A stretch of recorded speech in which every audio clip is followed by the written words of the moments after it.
14 years, ngayon lang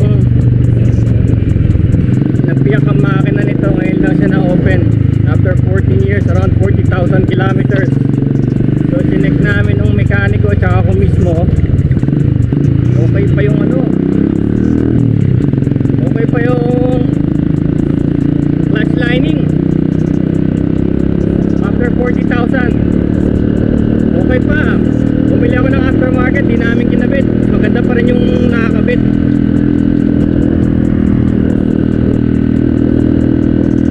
Original Honda part.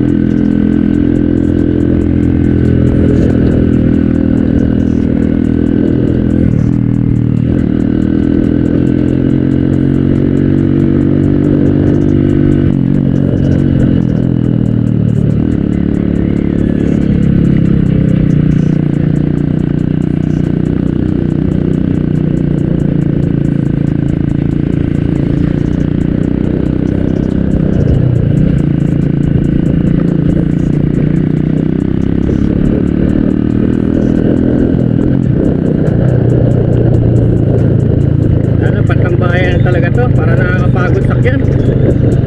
Una-una yung upuan ko isa ano, wala masyadong foam. Pangalawa yung tires ko napakalaki. Pangatlo naka power pipe, nagba-vibrate, nagba-vibrate sa katawan ko, lalo na pag may tumatamang bahay, yung bahay nagba-vibrate yung sound effects niya sa mga bahay, bumabalik sa rider.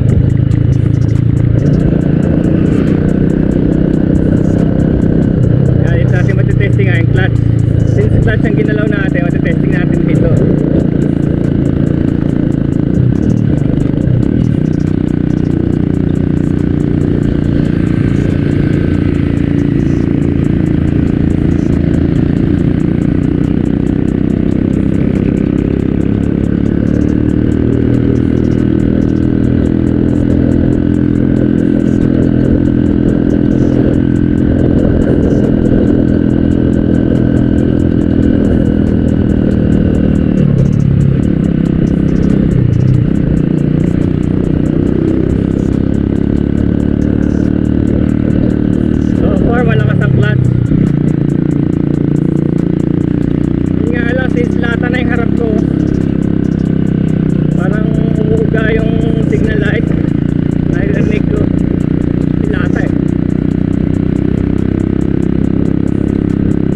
This is the 40,000 kilometer clutch, so okay pa rin.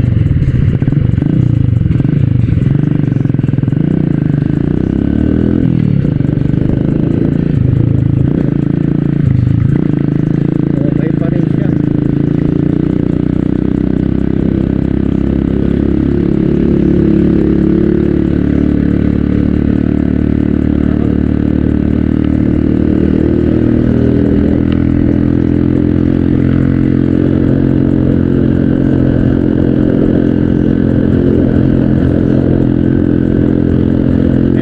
Pinakamatarik na parte dito sa lugar namin. This is the Monterey Hills going to AFP. Pinakamatarik to. So pag ang bike mo rito umakyat ng maayos, sabi maganda pa talaga yung clutch lining mo. So tinetesting ang mga clutch lining. At hindi pa tayo tapos doon. Nasusunod niya Santa Barbara, which is mas mataas siya. Mas mataas siya kaysa ron sa ano, sa Monterey. You will see right here, top of the mountain. Ito, top of the mountain.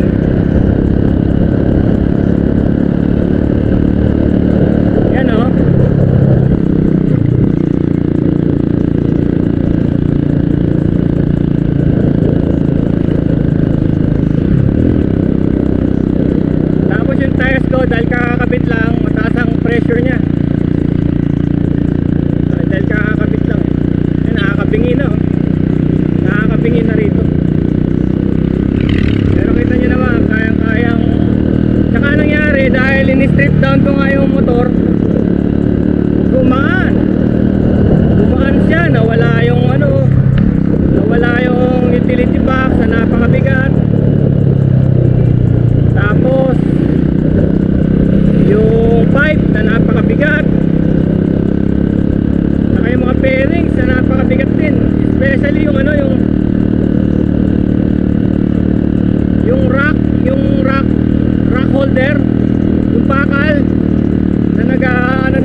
bigat nun.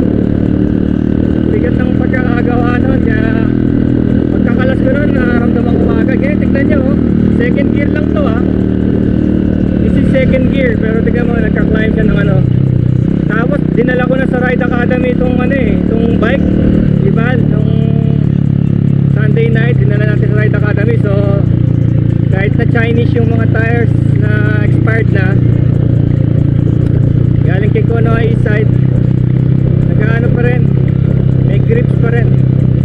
So ano pa papelta natin dito? Brake sa likod, so gumagana siya, okay siya. Headlights, na-testing na natin. Yung ating auxiliary light na single lang, okay siya. Ngayon ang bago dito is that brake light and the LED tail light. Yun ang tinesting ko ngayon. Tinanggal ko na siya ron sa magneto. Wala na sa magneto yung LED. Diniretso ko sa battery with the switch. Ito yung switch, so diniretso ko sa battery. So gumagana yung tail light LED pag naka-on ito. Tapos dito yung headlight eh. Of course, bumper to, wala na ring ano, wala na ring tapalodo.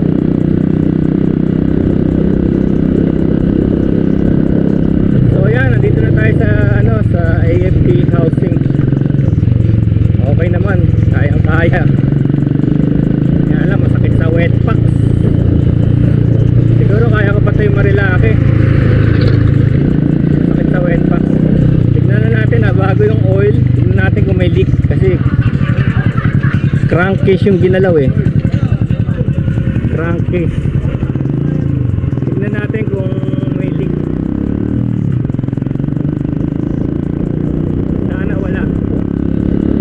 Bagay, higpitan mo lang naman ng konti yun eh. Baka hindi masyado na-higpit yung ibang tornilyo.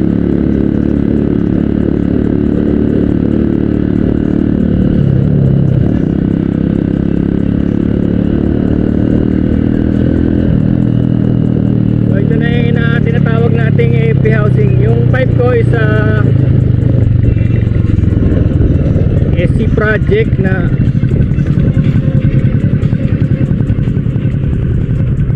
yung pipe ko is SC project na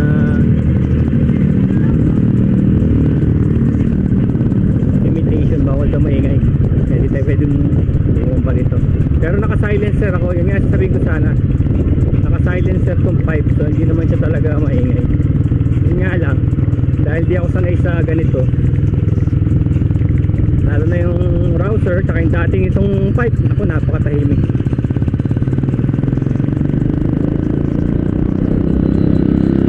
Pero pag pinakikinggan ko sa video, hindi naman maingay eh. Pag pinakikinggan ko sa video, hindi naman maingay. Dahil lang talaga ako sanay oh.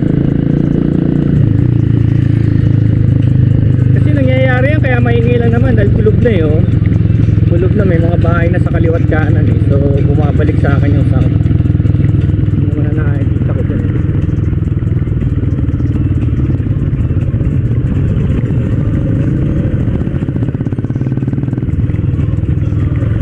Nga lang, dapat mag-ingat ako sa mga putik dahil nga pala, wala na nga pala ako sa palo doon sa harap. And sa likod, sigurado yan pupunta yun sa aking ano, sa akin dry rider pack, dry rider bag.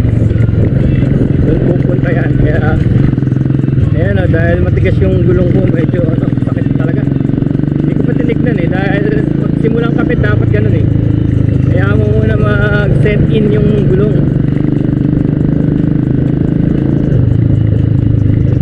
Pero maganda rito sa malalaking gulong na to, gaya nga nasabi ko sa inyo, maski walang hangin, maski walang hangin to, tatakbo to. Nasubukan ko na eh. Hindi gaya ng smaller tires, lalo lang ganito mga Chinese na matitigas.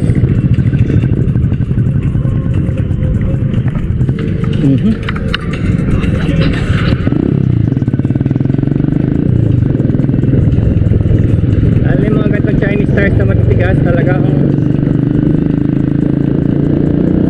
tatayo to kahit wala nang hangin. Minsan eh less than 10 na nga yung ano eh, hindi ko pa naramdaman. Naramdaman ko na lang habang bumabanking ano eh, parang may pancake ka feeling. Yun na lang naramdaman ko eh, pero tumatakbo pa ako, less than 10 na. Ganun pagka pagka yung gulong ay expired na. Pag yung gulong ay expired na nako, wala talaga akong tapalodo. Harapat likod. Sa konting wisik na yun, naramdaman ko sa likod ko. Naramdaman ko agad.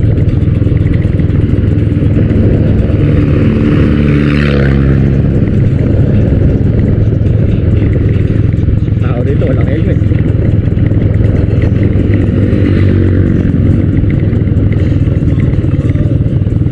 Minsan dinedesign ko itong motor na to para na lang pantambay, pero parang sarap gamitin sarap gamitin pero hindi na sobrang layo siguro. Kaya walang tapalodo, konting tubig lang nararamdaman ko sa likod ko mga talsik.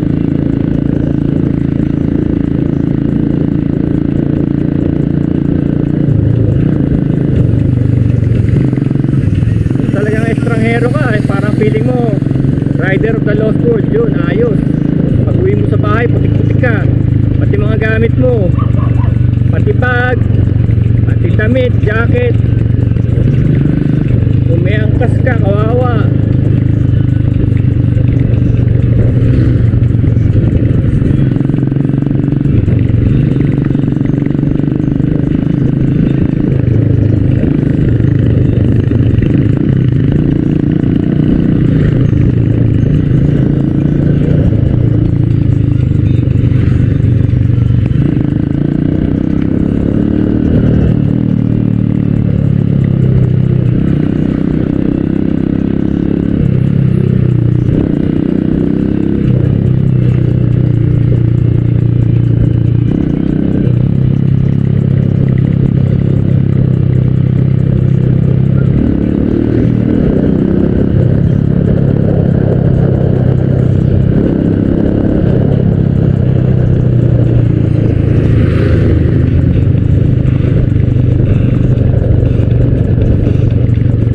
Nakakatakot lang talaga yung first time yung first time mo tinetesting yung mga motor mo na bagong gawa.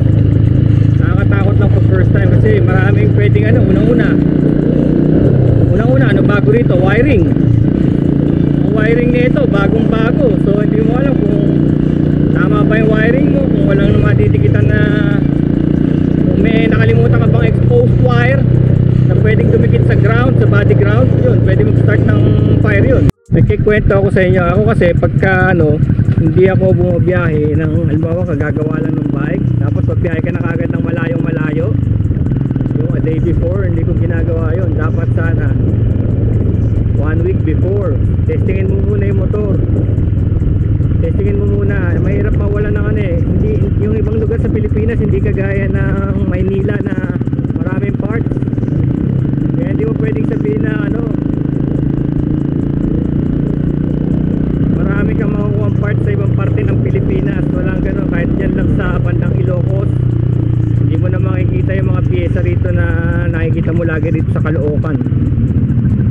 Kaya dapat di ka basta-basta magbiyahe nang hindi tinetesting yung motor mo kahit na anong modification. Minsan may nagpalit ng gasket sa in between, pero sa amin, sa grupo namin, nagpalit ng gasket. Sabi ko, habang tumatakbo kami, nagkakalkal sila ng makina. Nagkataon yung sabi niya, sige gawin natin yan, buksan natin yan, meron akong gasket maker. Sabi, meron daw gasket maker. Alam niyo yung para toothpaste, meron daw siya noon. Di ginawa nga nila. Kaso pag bunot nila nung kanilang gasket maker na nasa parang toothpaste container, matigas na. Alam niyo yun, parang yung mga super glue pagka nainito matigas na. So nangyari, lumabas, wala silang gasket. Lumabas yung motor na yun. Bumiyahe pa rin kami, wala silang gasket. Tapos nangangamoy gasolina na. Hanggang alam niya nangyari, ayun na, umabot na sa may spark plug. Tapos umapoy na, nasunog yung motor. At pag nasunog pala ang motor, hindi mo na maaawan, malaki na damage talaga. Hindi mo na sasabihin magbuhin mo pa, kasi yung fire damage, namamagana yung alloy. Yung alloy namamagana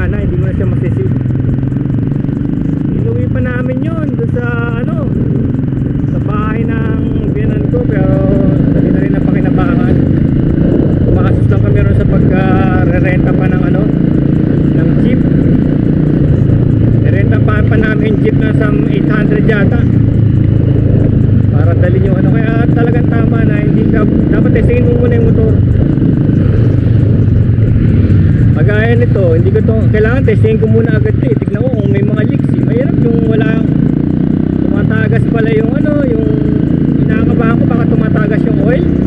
Kasi crankcase ang binuksan eh. Crankcase, pag binuksan mo crankcase, labas ang oil. Lalapas ang oil. Eh ano yun eh, mga 11 knots. 11 knots ang higpitan mo. So, pag yun naigpitan mo, hindi mo na ipit yung gasket niya. May gasket siya eh. In this case, ang gasket nito bakal, metal sheet ba, ano, reusable. Pag hindi mo yun na ano, naibalik, maaaring tumagas yung ano, yung oil. Mawalan ka ng oil habang umaandar ka. Yun, kakatok na yung makina mo nun. Magsisis na pag walang oil, mag-overheat. Eh wala naman tong overheat sensor.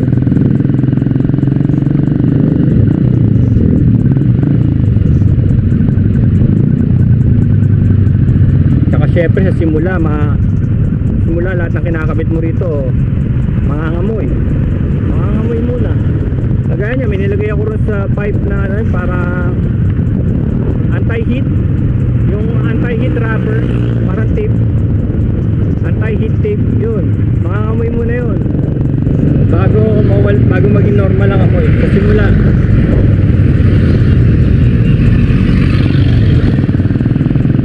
Dito na tayo, nakabalik na tayo, nakaikot na tayo, so that's fine. Fine testing.